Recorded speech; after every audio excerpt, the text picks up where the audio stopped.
శాంకరిని నేను ప్రేమించలేదు. కారణం ప్రేమంటే ఏంటో నాకు తెలీదు. నిజానికి శాంకరిని నేను ద్వేషించాను, అసూయపడ్డాను. ఎందుకంటే నా దగ్గర లేని ప్రేమ తన దగ్గర కావాల్సిన దానికంటే ఎక్కువ ఉంది కాబట్టి. తను సొంతం చేసుకోవడానికే మిమ్మల్ని అందరిని విడతీయాలనుకున్నాను. అయినా ఎదురుగా ఉన్న బంధువుల్ని బాంధవ్యాలు వదిలేసుకొని ఎక్కడో ముక్కు ముఖం తెలియనాల కోసం ఫేస్బుక్లో ఎత్తుకునే చాట్ సార్ మాది. మాకు ప్రేమ గురించి ఏం తెలుస్తుంది? టెక్నాలజీ పెరిగితే తలలెత్తుకొని బ్రతకచ్చు అనుకున్నాం ఒకప్పుడు. కానీ మేము ఇంకా తలలు దించుకొని బ్రతుకుతున్నాం సార్. ప్రపంచంలో ఏ మూలైనా మేము బెస్ట్ సీఈఓలు అవుతామేమో కానీ బెస్ట్ హెచ్ఆర్లు, అదే హ్యూమన్ రిలేషన్స్ ఉన్నోళ్ళం కాలేం సార్. మీరు మా కోసం ఏ విలువైన వస్తువులు వదిలి వెళ్తారని ఆశించే వాళ్ళం మేము, ఏం విలువలు వదిలి వెళ్దామని ఆలోచించే వాళ్ళు మీరు.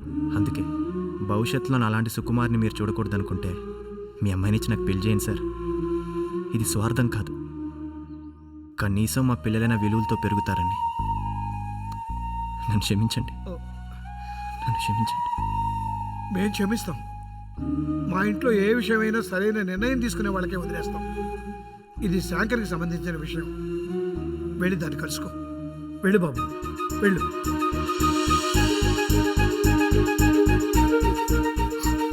చాలా బాగుంది సారీ. ఓ, పెళ్ళి నీది కాదా? ఇది అడగడానికే ఎంత దూరం వచ్చావా? అక్క, ఇతను మారడు. శాంకరి యాక్చువల్లీ మీరు బయటికి వెళ్ళండి. అంటే శాంకరి మాట్లాడొద్దు, నువ్వు మాట్లాడొద్దు. లవ్ అని, డేటింగ్ అని, ఆఖరికి ముద్దు పెట్టుకునేదాకా వచ్చి ఫ్రెండ్స్ గా ఉండిపోదామా అంటే సరే అని వెళ్ళిపోతావా? అలా కాదు. మాట్లాడుతున్నానా? నాకు పెళ్ళొద్దని నా చెల్లెల్కి ఫిక్స్ చేయడానికి నా తల ప్రాణం తోకకొచ్చింది. చిచి,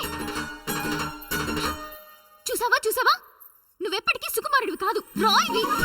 వెళ్ళొద్దు శాంకరి, వెళ్తే ఖాళీ అయ్యేది గదే కాదు నేను కూడా అని అంటావేమో అనుకున్నాను.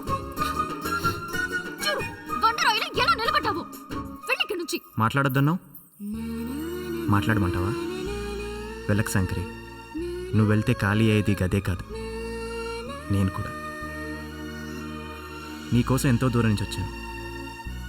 నన్ను పెళ్లి చేసుకోవా ప్లీజ్? సుకుమార్ కథ ఏమైందంటారా? రాజకుమార్ని పెళ్లి చేసుకున్నాడు, తర్వాత ఎప్పుడు సుఖంగా లేడు.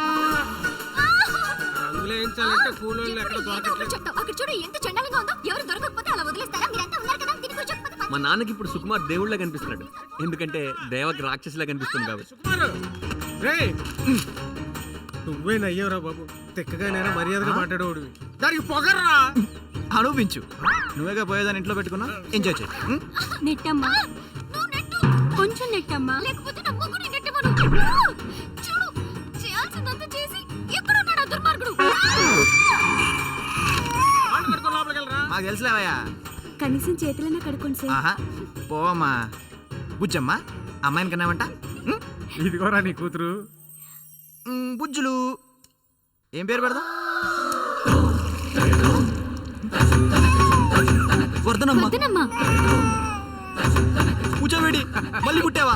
ఊరికింత చేశారంటున్నారు, మరి మీ స్నేహితులకి ఏమైనా చేశారా? అది ఎప్పుడు చెరువు గట్టిన చెంబట్టుకెళ్లే వాళ్ళని పలకరించే చిలగ్గాడు ఎప్పటికీ అదే పని చేస్తున్నాడు, కాకపోతే వేరే స్టైల్. అమ్మో, London bridge is falling down. మండోదరకి బెవడ తీసింది. పెద్ద పందెం గారి దయ వల్ల దొడ్లు కట్టుకున్నాను, ఈ దయ వల్ల ఇల్లు కట్టుకోబోతున్నాను. రండి.